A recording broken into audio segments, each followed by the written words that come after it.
And joining us now to discuss the ongoing health care debate is U.S. Representative Lloyd Doggett. Thank you so much for being here tonight. So good to be with you again. Congressman, you know, the president has said on numerous occasions that Democrats are obstructing progress in fixing the health care system. What are your thoughts on that? Well, we just saw the Senate have a 51-vote rule, and they couldn't muster 51 Republican votes or even 50 to approve what was a really bad proposal. They were trying to convince their members to vote for a bill on the basis that it would never become law, that it was okay to vote for a bad bill because somewhere in the process it would end. I would say the only reason that we have not seen a bill passed is because so many people here in Central Texas and across America kept speaking out and saying, don't take away our health care, telling the stories of how they and their families and their neighbors would be harmed if their premium care was taken away. Senator Doggett, do you see, or Representative Doggett, I just gave you an upgrade. Do you see any path for a compromise, and if so, what would it be? Well, I certainly hope so. I think one of the more encouraging developments of recent days is that the Senate has now gone home, rejecting President Trump's insistence that they pass a bad bill, and has set a hearing for the first week of September for the first time on a bipartisan basis to look at what we need to do in order to correct some of the deficiencies of Obamacare. Clearly there are some. There's some people whose premiums are too high, their co-pays and the like. There's some people that have been left out, and we need to find ways to address those problems.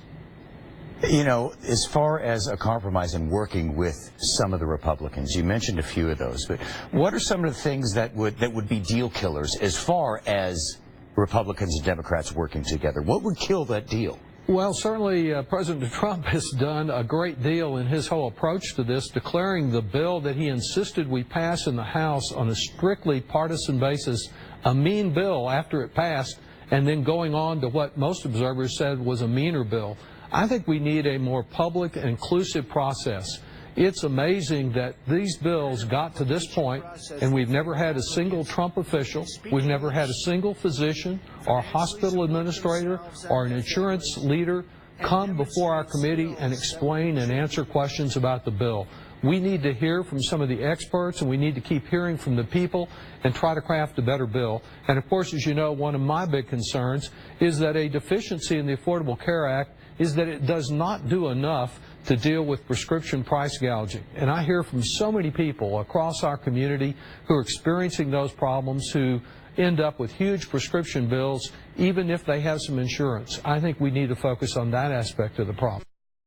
Negotiate more with... I think that would be helpful. I think the Veterans Administration has a good program for our veterans, and that kind of approach, especially for Medicare, there's not one answer to the terrible problem with prescription drugs, but one of the answers is to give Medicare authority to negotiate with these drug companies so we don't continue to subsidize the rest of the world and pay some of the highest prices for pharmaceuticals anywhere in the world. Okay, I want to change subjects really quickly, Sure. Congressman.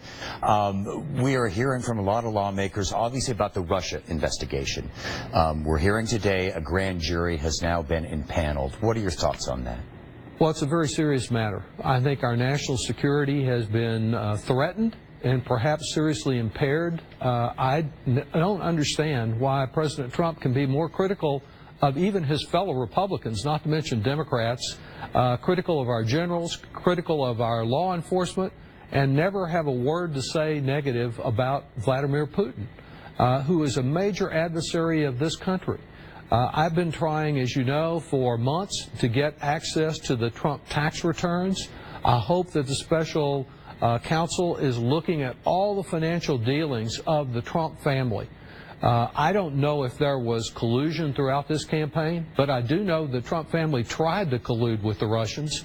They claim it never happened, but as one local commentator said, this seems to be over at the White House, and in the way they've handled this investigation, the gang that couldn't lie straight, because they have one lie after another that just contradict themselves, and hopefully this grand jury and the special counsel can get to the bottom of it all.